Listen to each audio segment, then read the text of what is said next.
Résumé du livre « Plus malin que le diable » de Napoléon Hill. Dans cet ouvrage fascinant, l'auteur explore les mécanismes de la peur et du conditionnement mental qui empêchent les individus d'atteindre le succès.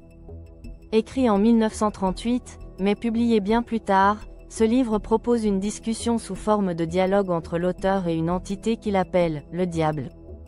Il s'agit d'une métaphore du doute, de la peur et des influences négatives, qui entravent l'épanouissement personnel. Dans cet ouvrage, l'auteur a identifié 6 éléments clés, servant de base à sa réflexion. Le premier d'entre eux est le drifting, ou l'errance mentale. Il introduit le concept de drifting, un état où une personne dérive dans la vie sans but précis, influencée par son environnement et les conditionnements sociaux. L'une des armes les plus puissantes du diable est la peur. Il identifie plusieurs formes de peur qui paralysent l'action. La peur de la pauvreté, ce qui pousse à l'inaction ou à la soumission à des emplois insatisfaisants. La peur de la critique, qui empêche d'exprimer ses idées ou d'innover. La peur de la maladie, qui encourage l'obsession de la santé jusqu'à la paralysie mentale. La peur de perdre l'amour de quelqu'un, qui pousse à des compromis nuisibles. Toutes ces peurs sont souvent inculquées dès l'enfance par la famille, l'éducation et la religion. Elles permettent au diable d'asservir les esprits. À l'inverse du drifting, il prône le « definiteness of purpose », c'est-à-dire la clarté d'un but de vie. L'auteur reprend l'un de ses thèmes phares, déjà exploré dans Réfléchissez et devenez riche, la force de l'esprit et de l'autosuggestion. Il explique que les pensées nourries avec constance finissent par se matérialiser dans la réalité.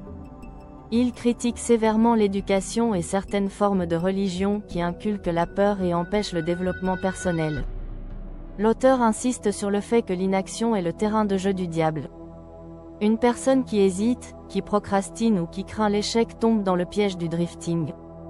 Selon l'auteur, 98% de la population tombe dans ce piège, devenant ainsi manipulable par des forces externes, peur, dogme, conformisme. Le diable explique qu'il utilise ce phénomène pour contrôler les individus en les maintenant dans une routine sans réflexion ni ambition.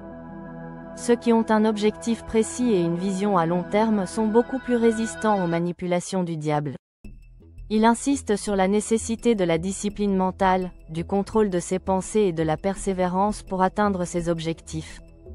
En changeant ses habitudes mentales et en répétant des affirmations positives, on peut renverser le pouvoir du diable et créer son propre destin. Selon lui, le système éducatif forme des exécutants plutôt que des penseurs, et certaines doctrines religieuses renforcent la culpabilité et la peur de l'inconnu, empêchant ainsi l'individu de prendre son destin en main. La clé du succès, selon Hill, réside dans la capacité à prendre des décisions rapidement et à agir sans attendre des conditions parfaites. Dans ce chapitre, nous allons aborder les applications modernes de la pensée de Napoléon Hill. Les idées de Hill sont toujours d'actualité et peuvent être appliquées dans plusieurs domaines. Tout d'abord, dans l'entrepreneuriat et le développement personnel, avoir une vision claire et ne pas se laisser détourner par les peurs ou l'avis des autres. Ensuite, en psychologie et neurosciences, l'idée que les habitudes et la répétition des pensées influencent le subconscient a été confirmée par les études modernes sur la plasticité cérébrale. Enfin, sur l'influence des médias et de la société, les réseaux sociaux et la désinformation sont de nouveaux outils qui favorisent le drifting en dispersant l'attention et en alimentant les peurs. En conclusion, Plus malin que le diable est une œuvre qui pousse à la réflexion et qui invite à reprendre le contrôle de son esprit et de son destin. Napoléon Hill nous met en garde contre les forces invisibles qui nous détournent de notre potentiel, et nous rappelle que la clé du succès réside dans la maîtrise de soi, la clarté de notre but et l'action constante. Si vous avez apprécié ce résumé, abonnez-vous et activez la cloche pour ne manquer aucun de nos prochains sujets.